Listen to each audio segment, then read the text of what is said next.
STV news देख रहे हैं आप, मैं हूं अंसारुल हक।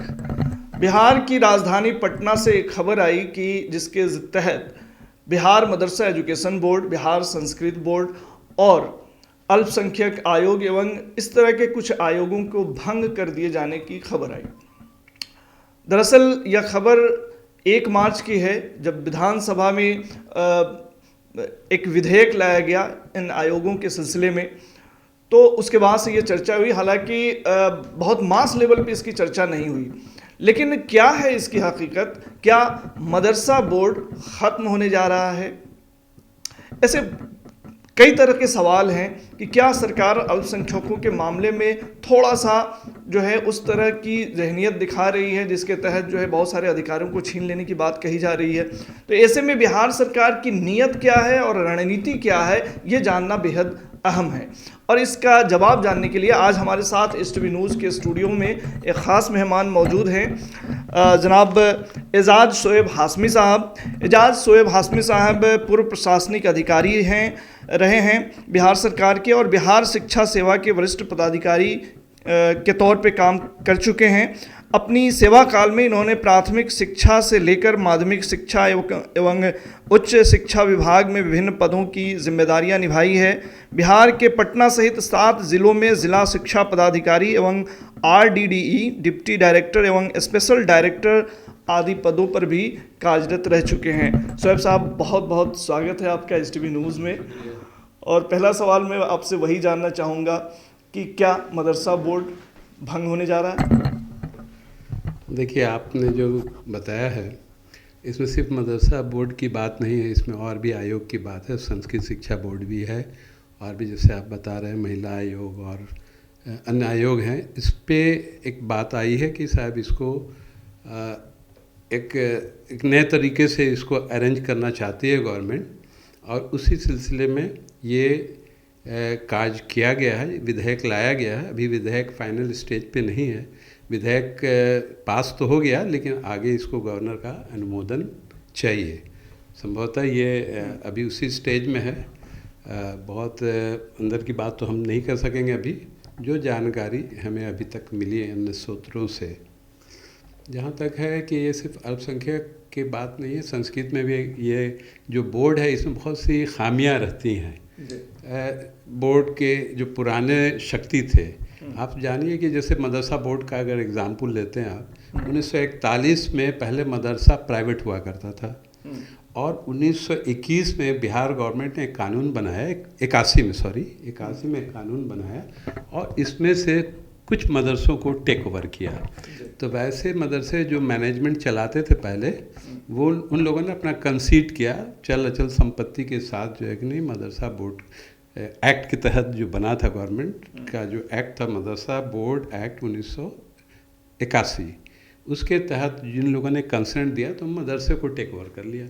तो 2-3 फेज़ में मदरसा टेक हुआ, कुछ 1941 है, कुछ है 2200, ऐसे करते हुए मदरसा 86 तक 87 तक सब आ गए। और कुछ मदरसे को एफिलिएशन दिया गया जो चाहते थे कि मेरा अपना ओन मदरसा हो, गवर्नमेंट से हम अनुदान नहीं लेंगे। तो वैसे भी मदरसा चल रहे हैं। तो जाहिर है कि जब गवर्नमेंट, और अभी जो मदरसा हैं वो गवर्नमेंट के अधीन जो लोग हैं उसमें गवर्नमेंट फाइनेंस करती है, पैसा देती है। उसमें जो पद होते हैं उसके गवर्नमेंट के नियमावली के हिसाब से पद होते हैं। वस्तानिया में 6 पद है, ठीक है, अलग अलग क्राइटेरिया के पद होते हैं। उसी तरह फ़ौकानिया जो मैट्रिक लेवल का पद होता है उसके अलग पद हैं, मौलवी के अलग पद हैं, क्वालिफ़िकेशन वाइज। अब उसकी नियुक्ति की जो प्रक्रिया है वो मदरसा बोर्ड ने बना रखे। मदरसा एक्ट में मदरसा बोर्ड के गठन की पूरी प्रक्रिया है, उसमें चेयरमैन है, सेक्रेटरी है और भी अन्य मेंबर्स होते हैं। इसी तरह संस्कृत बोर्ड में भी चेयरमैन है, उसके भी बोर्ड हैं, उसमें भी उनको एक पावर दिया हुआ है। तो संस्कृत के मामले में संस्कृत के जो पाठशाला हैं या उनके जो कॉलेजेस हैं जहाँ शास्त्री की पढ़ाई, उपशास्त्री की पढ़ाई होती है, माध्यमा होता है, उसका एग्ज़ाम वो लेते हैं। तो वहाँ भी इसी तरह का बोर्ड का कंसेप्ट है। तो ये चूँकि एजुकेशन के सिलसिले में हम इस दो सब्जेक्ट पे हम कुछ बता सकेंगे। तो अब इसमें क्या होता है कि फिर प्रैक्टिकली जो अलग अलग यूनिट है, मदरसा है या संस्कृत के स्कूल्स हैं, तो उसकी अपनी प्रबंध समिति होती है और उस प्रबंध समितियों को अपने अपने बोर्ड से अनुमोदन कराना होता था। और उसमें जो वैकेंसी है उसकी पूरी प्रक्रिया है, कैसे नियुक्ति होगा, किसको क्या पावर है, कैसे सचिव, कैसे अध्यक्ष चुनाएंगे मदरसे के, और अल्टीमेटली उसके जो उसका प्रबंधन समिति बनता है उसका अनुमोदन मदरसा बोर्ड देता है या संस्कृत बोर्ड देता है। तब उसको सही रूप से माना जाता है कि ये इसका विधिवत गठन हो गया। अब प्रैक्टिकली 40-45 साल हो गया, हमको लगता है कि 41-42 साल होने जा रहा है, वही पुराना पैटर्न मदरसा में चल रहा था। अब इसमें बहुत से एनोमोलीज हो रहे थे, बहुत से परेशानियां हो रही थी लोगों को, बहुत शिकायतें थी कि साहब सही से अनुमोदन नहीं हो रहा है, इसमें देखा देखी होता है, मनमानी होता है। तो अब मदरसा बोर्ड भी एक पुराने सिस्टम पर बना हुआ है, उसके भी एम्प्लॉय बहुत कम हैं, संस्कृत बोर्ड के एम्प्लॉयज़ बहुत कम है, एक अध्यक्ष है, मान लीजिए एक कंट्रोलर ऑफ एग्जामिनेशन है, अब उसके बाद सहायकी रूप में कुछ है मदरसा बोर्ड में, इसी तरह संस्कृत बोर्ड में, जबकि बिहार शिक्षा समिति जो है ना उसमें दुनिया भर के ऑफिसर्स हैं, 3-3 एक कंट्रोलर ऑफ एग्जामिनेशन है, सेकेंडरी का अलग है, इंटर का अलग है, फिर ट्रेनिंग का अलग है। रिनोवेशन की जहाँ तक आप बात कर रहे हैं तो एक जो है सिस्टम को बदलने के लिए तो तब्दीलियाँ ज़रूरी हैं, और नए ज़माने से जो अपडेट रहने के लिए जो वो उसमें कोई मसला नहीं है। लेकिन जो AIMIM पार्टी के जो बिहार के लीडर हैं अख्तरुल ईमान, उनका कहना है कि आप मदरसों की मदद नहीं कर रहे हैं बल्कि उसके अधिकारों को छीन रहे हैं। तो ज़रूरत यहाँ पे है कि मदरसों को जो है आप मदद पहुँचाएं और उनकी जो ज़रूरी चीज़ें हैं, जो बेसिक नीड की चीज़ है मदरसों के लिए, तो उसके लिए आप कुछ नहीं कर रहे हैं बल्कि इनके अधिकारों को जो है आप लेना चाह रहे हैं, और ये विधेयक उसी संदर्भ में। देखिए, ये तो अब अख्तरुल ईमान साहब का व्यू है, पॉलिटिकल आदमी है। क्योंकि एजुकेशन में हम रहे हैं तो हम अंदर से देख रहे हैं कि कहाँ एनोमोलीज हो रही हैं, कहाँ परेशानियाँ हो रही हैं, और हर लोग परेशान है, मौलवी परेशान है, संस्कृत के टीचर परेशान है, अनुमोदन के लिए उनको बोर्ड ऑफिस दौड़ना पड़ता है, सिस्टम ऐसा है, बहुत एडवांस नहीं है, तो जाहिर परेशानी है। अब गवर्नमेंट अगर कुछ कर रही है तो अच्छे ही के लिए करती है, change is always for better. मेरे को लगता है क्योंकि अब ये दोनों मदरसा या संस्कृत बोर्ड को थोड़ा एडवांस होना होगा, थोड़ा मॉडर्नाइज होना होगा। अब इस पे गवर्नमेंट किस तरह से काम करती है, हालांकि पहले भारत सरकार भी इसमें इन्वॉल्व रहती है, जैसे मॉडर्नाइजेशन ऑफ मॉडर्नाइजेशन की अगर आप बात कर रहे हैं तो एक जो तबका है जो मदरसों के से जो है उसके हिमायती लोग हैं, जो वहाँ पे दीनी तालीम दी जाती है, वो लोग इसके मुखालिफ हैं कि भाई मॉडर्नाइजेशन दीन में तो नहीं हो सकता है ना, और मदरसे का जो निज़ाम है वो जो पब्लिक एड है उसके ज़रिए चलता है।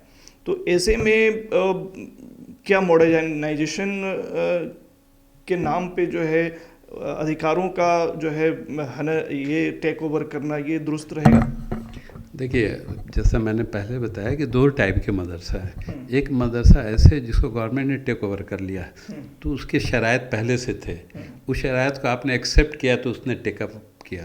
दूसरा ऐसा मदरसा है जो निज़ामिया मदरसा है, जो आप खुद चलाते हो, आप खुद कहीं से अरेंज करते हो, आप टीच, उस पर गवर्नमेंट का कोई इंटरफेरेंस नहीं है। आप दीनी तालीम पढ़ाओ, उर्दू पढ़ाओ, जो भी दीनियात है उसमें तो गवर्नमेंट का कोई, वो जो मदरसा है वो भारतीय संविधान कॉन्स्टिट्यूशन एक्ट 30 के तरह जो माइनॉरिटीज़ को पावर मिला हुआ है कि they can establish there institution for the benefit of their own culture and preservation of language and all, और ये उनके ज़रिए किया जा सकता है। मतलब एक माइनॉरिटी कम्युनिटी के ज़रिए कोई संस्था खोली जाती है, अपने कल्चर, अपने रिलीजन, अपने मज़हब को प्रिजर्व करने के लिए वो खोल सकता है। वो आर्टिकल 30 में 29-30 में आपको अधिकार दिया हुआ, उस पर गवर्नमेंट का कोई इंटरफेरेंस नहीं है, आप चलाइए। गवर्नमेंट का इंटरफेरेंस वहाँ है जहाँ हम आपको पैसा दे रहे हैं, तो हम चाहेंगे ना कि आप अच्छे से पढ़ाइए, अच्छा दीजिए। अब आप देखिए, मैं क्या होता है मदरसा बोर्ड के एज ए स्पेशल डायरेक्टर भी था, तो मदरसा बोर्ड, संस्कृत बोर्ड के ऊपर में मैं इसको डायरेक्टली देखता था, तो अंदर की बात मैं दोनों का जानता हूँ। अब रही है कि फिज़िकली जब मैं फील्ड में भी था, किशनगंज ऐसे डिस्ट्रिक्ट में DO था, तो वहाँ सबसे ज़्यादा मदरसा बिहार का 268 मदरसा सरकारी मदरसे, उनकी हालत हमने देखा है। हमने देखा है कि किस तरह से बहुत कम मदरसे में बच्चे होते हैं, अक्सर छोटे क्लास में। बड़े क्लास में टीचर्स की कमी है, साइंस की कमी है, ठीक है ना। तो वैसे में क्या होता है कि आप क्या पढ़ाएंगे, तो मॉडर्नाइजेशन ऑफ मदरसा जो गवर्नमेंट ली हुई उसका होना ज़रूरी है। उसके लिए साइंस टीचर, आप मान लीजिए कि आपके सिलेबस में मैट्रिक लेवल का सिलेबस जो होता है फौकानिया, तो आपको साइंस में पढ़ना है, फिजिक्स केमिस्ट्री बायोलॉजी भी पढ़ना है मोटे तौर पे। आपके मदरसा में कोई भी साइंस टीचर नहीं है, आपके मदरसा में एक भी नहीं है, तो आप तो क्या पढ़ाएंगे। एक वाक़या आपको बताते हैं। एक बार किशनगंज में एक मदरसा का भवन का उद्घाटन था, उसमें हमारे सीएम साहब भी गए थे। अरे छोड़िए, तो उसमें क्या था कि हम लोग प्रैक्टिकल रूम बनाए थे डीएम के फंड से बहुत, और उसका उद्घाटन होना था। साइंस लैब का इक्विपमेंट आ गया, सब कुछ आ गया, लेकिन वहाँ कोई साइंस टीचर नहीं था दिखाने वाला कि ये एपरेटस है, ये है, वो है। बात समझे। अब इस बात को आप कट करेंगे, क्योंकि हमने फिर डीएम से मिलके एक साइंस टीचर को डेप्यूट किया, सरकारी साइंस टीचर को दिखाने के लिए कि आप दिखाएं कि सीएम को कि क्या क्या ऑपरेटर्स से दिखाया गया। ये अंदर की बात है, अब हम इसको नहीं चाहेंगे कि बोले, लेकिन साइंस टीचर आपके यहाँ है नहीं। भारत सरकार का मॉडर्नाइजेशन स्कीम है साइंस का। एक ज़माने में जब हम 2008 में स्पेशल डायरेक्टर तौर पे थे, तो उसके चलते हम HRD दिल्ली गए। हालांकि थोड़ा सा ऐसे मौके से जो आपने अपनी स्टोरी बताई, ऐसे मौके से थोड़ा सा डेयर अगर की जाए तो चीज़ें जो है बहुत पॉजिटिव भी रिजल्ट उसके आ सकते हैं। अगर जो है अगर साइंस टीचर नहीं है, ये अगर मुख्यमंत्री जी को मालूम होता तो शायद जो है मदरसों में साइंस टीचर की बहाली को लेकर के कुछ बेहतर हो सकता। ये बहुत सही बात है। हाँ, देखिए, आप तो ऐसी बात नहीं है, जो सच है। अब आप रिटायर हो चुके हैं, इसलिए जो है खुल करके बातें आप कर सकते हैं। दिघिल बैंक मदरसा, जो किशनगंज का एक ब्लॉक है दिघिल बैंक में, उसमें एक मदरसा था। तो संभवतः 2012 में माननीय मुख्यमंत्री जी का कार्यक्रम हुआ था। तो वहाँ का एक मदरसा को उनका था कि हम विज़िट करेंगे और देखेंगे। तो हम लोग, जब जाहिर है जब मुख्यमंत्री आता है तो वहाँ का लोकल ऑफिसर से उसको देखता पहले ही से जाके। तो हमने देखा उसमें जो हम लोग को साफ़ सुथराई और सजने की बात थी, वो क्योंकि वहाँ हम लोगों ने जितने फौकानिया लेवल के मदरसा थे किशनगंज में, उस सब में वहाँ पर एक फ़ंड आता है, माइनॉरिटी फंड। उस फंड से डीएम के साथ हम लोगों ने तालमेल करके सब जगह एक एक प्रैक्टिकल रूम बनवाया गया, ठीक है। उसमें फिजिक्स केमिस्ट्री बहुत अच्छा भवन, और उसमें हम लोग इक्विपमेंट भी खरीदे। तो मुख्यमंत्री जी आने वाले थे तो उसके ख़ास ख्याल रखे हम लोगों ने सब इक्विपमेंट लगवाया था। लेकिन वहाँ इक्विपमेंट सजाने वाला उस मदरसे में कोई नहीं था, क्योंकि साइंस टीचर ही नहीं था। तो लास्ट में हमने अपने विवेक से ये कहा कि दूसरे स्कूल, सरकारी स्कूल से साइंस टीचर 2 का डेपुटेशन किया वहाँ कि आप खोल के सजाओ, और उसने खोल के सजाया। और मुख्यमंत्री गए, उनको क्या पता, लेकिन उन्होंने देखा अच्छे से, बहुत अच्छा रहा उनका ऑब्जर्वेशन। अंदर की बात हमने आपको बताया। अब हम रिटायर कर चुके हैं, इसलिए हम बता सकते हैं कि ये व्यवस्था है। साइंस टीचर की कमी है, नो डाउट। कि ये जो विधेयक है वो एक डॉट की तरफ जो है कि मदरसा भंग करने का नहीं, ये मेरे को जो लगता है, हालांकि मैं बहुत डीप नहीं गया हूँ, लेकिन इतना ज़रूर है कि अभी भंग करने की बात नहीं है, उसमें तरमीम करने की बात होगी। जो उसका जो बोर्ड का गठन की प्रक्रिया है, उसमें कुछ ऑफिसर्स चेंज होंगे, कुछ बदलेगा, समझा ना। अभी हम संभवतः इस तरह का होगा, क्योंकि अभी हम विधेयक पढ़े ही नहीं हैं क्या है अंदर का, तो अभी क्या हम बोलें। लेकिन ऐसा नहीं है कि भंग हो जाए। टेक्निकली जब बातें कुछ नहीं आएंगी तो कुछ तो उसमें तरमीम होगा, कुछ चेंजेस होगा, तो देखा जाएगा जब आम पटल पे विधेयक आता है, उसके बाद ही ना कुछ होगा। जी, तो बड़ी बात यह है कि जो ऐसे विधेयक आए हैं उसको लेकर के, हालांकि उर्दू बोर्ड वालों में भी कुछ ख़ास चर्चा नज़र नहीं आ रही है। हालांकि दबी ज़ुबान में इसको लेकर के लोग कयास ज़रूर लगा रहे हैं। इस बीच हम आपको ये बता दें कि शोएब साहब मोतिहारी हाशमी फैमिली से ताल्लुक़ रखते हैं, और बिहार की अगर बात करें तो बिहार के शिक्षा के क्षेत्र में प्रशासनिक तौर पे ख़ास तौर से बड़े अहम पदों की शोभा बढ़ाए हैं। शोएब साहब, कुछ आपके करियर के बारे में भी हम जानना चाहेंगे कि आप चूँकि मोतिहारी से भी हैं और बिहार के इतने अहम पदों पर जो है शिक्षा डिपार्टमेंट में उसकी शोभा बढ़ाए हैं। नहीं, देखिए, हम तो मतलब मेरे फादर पुलिस सर्विस में थे और हम लोगों ने एक आम शिक्षा पाया, सरकारी स्कूल में पढ़े और ग्रेजुएशन के बाद ही हमने कंपटीशन का अहद किया था। बहुत स्ट्रगल करके हमने बीपीएससी 33rd निकाला और हमने बिहार शिक्षा सेवा को चयन किया। उसके बाद ट्रेनिंग के बाद हम लोग, मेरी फर्स्ट पोस्टिंग जमशेदपुर हो गई। उसके बाद रोहतास, कैमूर, ये सब में डीएससी के पद पे थे। फिर हम छपरा में DO, Patna DO, Samastipur DO, Hajipur, Arrah, Kishanganj. DO के बाद हम डिप्टी डायरेक्टर सेकेंडरी रहे, डिप्टी डायरेक्टर हायर एजुकेशन रहे, एकेडमिक जो एकेडमी होते हैं जैसे भोजपुरी एकेडमी, मगही एकेडमी, दक्षिण भारतीय भाषा संस्थान के हम निदेशक भी रहे, दक्षिण भाषा संस्थान के हम चेयरमैन भी रहे टेम्प्रोरी तौर पे, मतलब in addition to my post. तो इस हिसाब से एक वाइड, हम principal BEd college, government BEd college Bhagalpur के रहे। तो हर जगह तो एक अपना जो भी तजुर्बा था और बहुत ईमानदारी से काम करने की कोशिश किया और जहाँ जहाँ रहे हमने एक अच्छा काम किया है। वो तो वहाँ के लोग बताएंगे, अब तो हम क्या बताएं, समझा ना।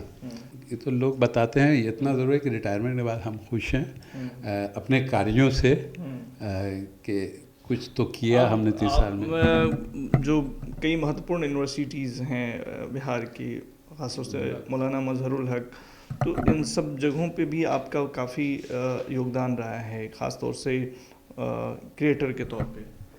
नहीं, ऐसा नहीं है।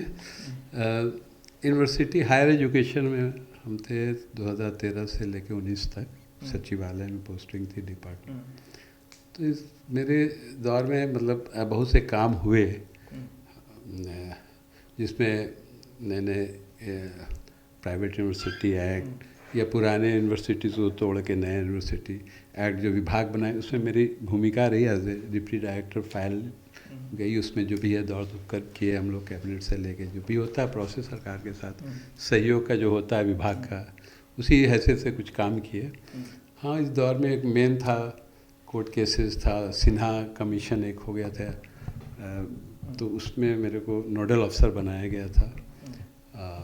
एसबी सिन्हा कमीशन, वो 13 से 19 तक चला। वो बहुत बड़ा था, करीब 2000 लेक्चरर्स के नियुक्ति का मामला था। उन लोगों का 10 साल से वेतन रुका हुआ था और ये वेतन भी रुका था तो हमारे जो के पाठक जी के इनिशिएटिव पे रुका था, जो कि बहुत गलतियां यूनिवर्सिटियों ने की थी। गलत लोगों को गलत क्वालिफिकेशन के आधार पर पद है नहीं है, लोगों ने बहाल कर रखा था। तो इसकी जांच हुई तो अनियमितता आई, तो उसके बाद इसकी जांच गवर्नमेंट ने कराई। हाई कोर्ट से होते हुए मामला सुप्रीम कोर्ट गया और सुप्रीम कोर्ट में एसबी सिन्हा कमीशन बना, तो उस विभाग ने मुझको वहाँ का नोडल अफसर बनाया। नोडल अफसर की हैसियत से हमने उस पर काम किया। बहुत लोग गए, उसके बाद बहुतों का एडजस्टमेंट हुआ, बहुत लोगों की सर्विस बची, बहुत लोग छटे भी कोर्ट के आदेश से। तो ये सब रहा है। एक और अहम सवाल ये आपसे हम जानना ज़रूरी समझते हैं, ख़ास तौर से जो माइनॉरिटी एजुकेशन की बात हो रही है। अब तो हाल के रिपोर्ट में लोग कह रहे हैं कि दलितों से भी बदतर स्थिति एजुकेशन के मामले में हो चुकी है। यह बदलाव क्यों नहीं हो रहा है और किया क्या जाना चाहिए? देखिए, ये तो हम ये कहते हैं ना कि इसमें हमारी अपनी गलती है, हम लोगों की। हम लोग माइनॉरिटी एजुकेशन को उर्दू एजुकेशन समझ ले रहे हैं कि उर्दू का टीचर नहीं है, उर्दू के वो लोग पढ़ नहीं रहे हैं, उर्दू का बोर्ड लगाओ, उर्दू पे बहुत कुछ हो रहा है। उर्दू ज़रूरी है, हमारी मादरी ज़बान है, तो उर्दू आना चाहिए। उर्दू में तर्जुमा है, बहुत कुछ है, हमारे तहज़ीब, हमारे तमद्दुन को सेफगार्ड करता है, उर्दू समझने में बात है। लेकिन आज पढ़ते कहाँ हैं? हमारे जितने लाइट क्लास हैं उसके बच्चे तो उर्दू पढ़ नहीं रहे हैं, कुछ कुछ लोग हैं। हम बहुत सा एग्जांपल देंगे। एक उर्दू स्कूल हम गए थे, पटना में डीओ थे, और वो आरामगंज में एक चिड़िया बाज़ार है और वहीं पे एक मोहल्ला है, उसमें उर्दू मिडिल स्कूल एक बार हम इंस्पेक्शन करने गए वहाँ, तो देखा कि 13 टीचर उर्दू के हैं, पूरा उर्दू का स्टूडेंट भरा है, पूरी उर्दू की किताबें पाइल्ड अप हैं जो बिहार शिक्षा सेवा या बिहार सरकार देती है पूरा, लेकिन सब बच्चों के हाथ में हिंदी की किताबें थी। क्यों? उस वक्त भी हमने क्वेश्चन उठाया था, आज भी हम क्वेश्चन उठा रहे हैं। ये तो हम लोग खुद नहीं पढ़ाना चाहते, बच्चों को खुद नहीं उस पर जोर दे रहे हैं, और सिर्फ ये कि साहब हम कमज़ोर हैं। अब इसके बहुत से वजूहात हैं। कमज़ोर होने की वजह कि हमें दीनी तालीम भी नहीं है, हमारा मुआशरा ख़राब हो रहा है, हमारे मुआशरा में क्या होना चाहिए। दिन रहता है तो आदमी मजबूत रहता है, पकड़ के चलता है, लेकिन जब आप के पास कोई सिस्टम नहीं, कोई दीन का सिस्टम नहीं, तो आप क्या करते हो? तो फिर हमारे यहाँ लोग शराब पी रहे हैं, नशा कर रहे हैं, औरतों से निकाह करते हैं, छोड़ देते हैं, ये सब बुराई आ गई है। स्लम में रह रहे हैं, तो स्लम में जो लोग रह रहा है तो भाई हर तरह से एक फैमिली, एक बाथरूम, 10 आदमी जा रहे हैं, आ रहे हैं, वो सब सिस्टम ख़त्म हो गया। तो उससे क्या है कि परेशानी है। अब इनका इकोनॉमिक कंडीशन भी अच्छा नहीं है, तो छोटे छोटे काम करते हैं। तो जब तक आप पढ़ेंगे नहीं, क्योंकि हर बीमारी का जड़ तालीम है, और तालीम हासिल करना चाहिए, जैसे भी हो, दीनी तालीम हो, दुनियावी तालीम हो, तकनीकी तालीम हो। क्योंकि हुजूर ने भी फरमाया है कि भाई तीन ते पे जोर दिया था, तालीम, तिजारत, तंजीम। अगर आपको तरक्की करना है तो तालीम हासिल कीजिए, जैसे भी हो, जहाँ भी हो। चीन जाने के बाद ही गर्ज ये कि आप खाली पेट रखिए, बच्चों को खिलाइए, पिलाइए, पढ़ाइए। उसमें है कि लड़कियों को ज़्यादा पढ़ाइए, तालीम। दूसरा तिजारत, आप नौकरी प्यून बनने के चक्कर में इधर उधर रहते हैं, आप तिजारत कीजिए, बिजनेस कीजिए, फ़रोग़ है। हुज़ूर सल्लल्लाहु अलैहि वसल्लम ने भी तिजारत करके देखा है कि कैसे जिया जाता है, तो वो एक तरग़ीब दी, हम उससे दूर जा रहे हैं। तीसरा है तंजीम। तंजीम माने ऑर्गेनाइज, तंजीम बनाइए, आप अपना NGO बनाइए, आप अपना ट्रस्ट बनाइए, ग्रुप में बनाइए, तब आप आगे बढ़ेंगे। अकेला क्या है? मान लिया आपको कोई इंस्टीट्यूशन खोलना है, एक के पास ज़मीन है, एक के पास पैसा है, एक के पास ब्रेन है, तो 3 आदमी मिल जाओ, मिल के बना लो। अब आप सोचिए कि मेरे पास पैसा आएगा तो ज़मीन खरीदेंगे, तो मेरे को जानेंगे तब। तो ऐसा छोटा छोटा ग्रुप बना के आप काम कर सकते हो। बहुत से जहन देने की बात है कि साहब आप काम कर सकते हो, तो आपको तंजीम बनाना चाहिए, आपको ट्रस्ट बनाना चाहिए, लोग मिलेंगे तो आपको आइडियाज़ आएंगे। अकेला दिमाग कितना काम करेगा? तो जब तक आप डिस्कस नहीं करोगे, मिलोगे नहीं, शेयर नहीं करोगे, तो कैसे होगा? तो आपको ये चीज़ 3 तेव को पकड़ के चलना होगा। और आप देख लीजिए कि हमारे यहाँ बहुत सी बातें अभी। शोएब साहब, आपका बहुत बड़ा तजर्बा है, कई सारे पदों पे आपने काम किया है, जैसा कि आपसे बातचीत के दरमियान भी पता चला। आप अब तो खैर सेवानिवृत्त हो गए हैं, लेकिन आपका जो तजर्बा है वो बहुत अहम है। आप क्या सजेस्ट करना चाहेंगे यहाँ की गवर्नमेंट को और यहाँ के लोगों को? नहीं, देखिए, गवर्नमेंट तो अपने तौर पे काम करती है। गवर्नमेंट को बताना होता है अपनी ज़रूरतें।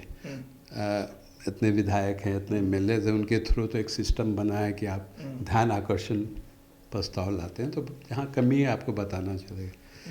लेकिन जहाँ तक है कि विभाग खुद अपने दम पे, ऑफिसर्स अपने दम पे कुछ इनोवेटिव आइडियाज़ लेके चलते हैं, जिससे कि फ़रोग़ होता है। मेरे को याद है 2004 में पटना में DO थे, तो हमारे अंजनी बाबू हमारे शिक्षा सचिव थे, जो चीफ सेक्रेटरी होके रिटायर किए। उन्होंने हमको एक बार बुलाया, वो सब शिक्षा अभियान के प्रोजेक्ट डायरेक्टर भी थे बिहार के। तो उन्होंने कहा कि आशमी, अरे सर, शिक्षा अभियान में इतना करोड़ करोड़ रुपया आता है, और इसका 15% जो है ना माइनॉरिटी के लिए होता है, लेकिन कहीं माइनॉरिटी का खर्च नहीं होता है। तो माइनॉरिटीज़ में जो है कि नहीं, लोग आ नहीं रहे। तो उस वक्त प्रोग्राम था AIE, मतलब अल्टरनेटिव एजुकेशन सेंटर खोलने का। तो उनका था कि साहब क्यों नहीं मुसलमानों को या माइनॉरिटीज़ को पता चलता है। तो हमने कहा कि सर हमको ऐसा लगता है कि हमारे जो NGOs हैं, हमारे बड़े बड़े इदारे हैं, उनको नहीं पता है कि सर्व शिक्षा क्या है। इनको जोड़ना पड़ेगा आपको, आपको बुलाना होगा, सबको बताइएगा तब तो जुटेंगे। इनको पता ही नहीं है, हम तो देख रहे हैं ना इन लोग ऐसे ही है। तो उन्होंने कहा कि तुम बुलाओ, मेरे तरफ से सबको बुला के मीटिंग कराओ। तो हम एज ए DO एक पेपर में, क़य्यूम अंसारी उस वक्त वो अंजुमन तरक्की उर्दू के सेक्रेटरी थे, तो उनको हमने कहा कि भाई आप एक निकालिए, मेरे तरफ से आपके पास फ़ंड है। तो उन्होंने एक इश्तहार निकाला कौमी तंजीम में शायद, और उसमें था कि साहब उर्दू आबादी के नाम अपील हमने किया था ऑन बिहाफ ऑफ हमारे जो सेक्रेटरी अंजनी बाबू के कहने पे उर्दू आबादी के नाम अपील किया कि आप सब शिक्षा से जुड़ें, और एक मीटिंग जो है ना इनके साथ अंजनी जी के साथ होनी है। तो उसमें हमें सबको इनवाइट किया था, हमारे शरिया इदारा शरिया वली रहमानी साहब, अंजुमन तरक्की उर्दू को, खुदाबख्श लाइब्रेरी वालों को, माइनॉरिटी कमीशन के चेयरमैन थे उस वक्त सुहेल साहब डिप्टी चेयरमैन, वो माइनॉरिटी डिपार्टमेंट को, रज़िया तबस्सुम शायद चीफ वो थी BPSC की शायद चेयरमैन थी उस ज़माने में, उनको, डॉक्टर हई को, सब की मीटिंग कराई हमने उनके साथ। और तब वहाँ पर उर्दू के बैकग्राउंड में उनके सिनारियों में एक डिस्कशन हुआ, और तब लोगों को बताया गया कि सर्व शिक्षा क्या है, ऐसे वैसे इन लोगों ने इंटरेस्ट हुआ। फिर हमको अंजनी जी ने हमको बिहार का माइनॉरिटी का नोडल अफसर बना दिया। फिर कुछ दिन के बाद फिर हमने एक मीटिंग बुलाई उनके साथ। उस मीटिंग में अंजनी जी ने सबों को 4-4 ज़िला, किसी को 3 ज़िला अलॉट किया, और सर्व शिक्षा अभियान का पैसा इन लोगों को दिया। सबको 16 लाख 17 लाख उस ज़माने में मिला। ये अल्टरनेटिव मदरसा खोलने के लिए गांव-गांव में वही स्कीम था कि साहब 25 लड़कों पे गांव से ही 1-2 टीचर चुन के, और 2 घंटे का क्लास है। ये जो आउटसाइड ऑफ दी स्कूल्स बच्चे हैं उनको, माइनॉरिटी के ख़ास करके, ऐसे तो सब के लिए था, लेकिन ये स्कीम जो 15% के अंदर में था, माइनॉरिटी के मकतब मदरसा खोलने का था, उसमें हम लोगों ने इन्वॉल्व किया। पूरे बिहार में ये एक चला अभियान, लोग बहुत बड़ा काम हुआ, एक कम से कम इन्वायरमेंट बना, और उसके बाद बहुत ज़िलों में ये काम आसानी से हुआ। हमने उसमें वर्कशॉप कराया, सिलेबस कराया, हमने जो सर्व शिक्षा अभियान का जो हिंदी को उर्दू में ट्रांसलेट कराया, ये पटना माइनॉरिटी टीचर्स एसोसिएशन में कमेटी बना के ट्रांसलेट करवा के, फिर अंजनी बाबू ने 1000 कॉपी छपवाया, बटा। तो एक 2004 में जो मेरे को करना था उस ज़माने में, अंजनी बाबू ने जो किया है वो यादगार है। मॉरल ऑफ द स्टोरी हम ये समझ रहे हैं कि अगर काम, पैसे तो हैं, तमाम योजनाएं हैं सरकार की, लेकिन चीज़ें धरातल पर नहीं उतरती है, और स्वयं साहब जैसे और अंजनी साहब जैसे साहब नहीं मिलते हैं, तो गोया कि ऐसे पदों पे भी जो है ऐसे ऑनेस्ट लोगों का होना ज़रूरी। जाहिर देखिए, आप जब सर्विस करें तो ईमानदारी से कीजिए। आप में आपका भी हिसाब होगा, रिटायरमेंट के बाद होता है, और अल्लाह के यहाँ भी हिसाब होता है कि आपको अगर उस जगह पर दिया तो आपने क्या किया। तो उस हिसाब से हमने किया, जहाँ तक मेरी कैपेसिटी थी, जहाँ तक लोगों के साथ ताउन करके, अपने बड़े अफसरों के साथ लाइजनिंग करके हमने काम किया है। तो अल्लाह का शुक्र है कि इत्मीनान है, रिटायरमेंट के बाद भी कोई किसी तरह का अफसोस नहीं। ऐसी बात है, जो जिस तरह के काम आपके ज़रिए हुए, और लोगों के लिए जो है, जब तक उससे लोग लाभान्वित होते रहेंगे, लोगों की दुआएं आपको मिलती रहेंगी। आखिरी सवाल हम आपसे ये भी समझना चाहेंगे कि इन दिनों आपकी मशगूलियत जो है किस तरफ है? देखिए, तो रिटायरमेंट के बाद भी हम ये चाहते हैं कि अब एजुकेशन से जुटे रहें, और लोगों को कहीं कहीं बहुत से एजुकेशन ऑर्गेनाइजेशन हैं, वो मुझे बुलाते हैं, और उसमें हम जाते हैं, तो यही सब बताते हैं कि ऐसे किया जाए, आगे बढ़ने के लिए मोटिवेट करते हैं। और चूँकि हमने बहुत से मतलब अपने सर्विस के दौरान बहुत से कॉलेज को एफिलिएशन दिया है, बहुत कुछ स्कूल्स जितने भी हैं बिहार के, जो CBSE ICSE सभी स्कूल के हम मेरे अंडर में रहा है, चूँकि inspector of Anglo Indian school Bihar भी मैं रहा हूँ, तमाम CBSE ICSE रहा है, सरकार उसको NOC देती है, तब जाके CBSE एप्लीकेशन देता है, उस पर भी बहुत काम किया। तो मेरे पे पूरा मतलब एजुकेशन सिस्टम मेरे जहन में चलता ही रहता, बट कहाँ क्या करे, एक आदमी कुछ कर नहीं सकता है।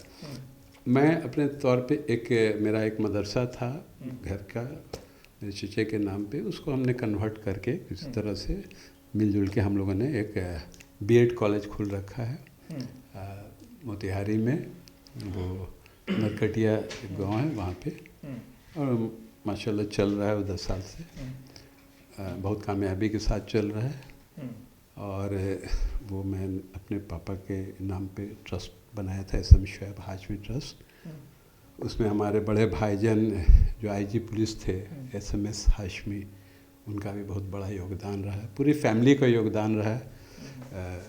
तो सब मिल के हम लोग मोतिहारी में खोलें, चूँकि ये हम लोग का आबाई वतन है, और यही हमारे दादा, हमारे बहुत से चचा, शमीम हाशमी साहब, उज़ैर हाशमी साहब, नजमुद्दीन हाशमी जो चेयरमैन थे वक्फ बोर्ड के, सबों का एक कंट्रीब्यूशन था।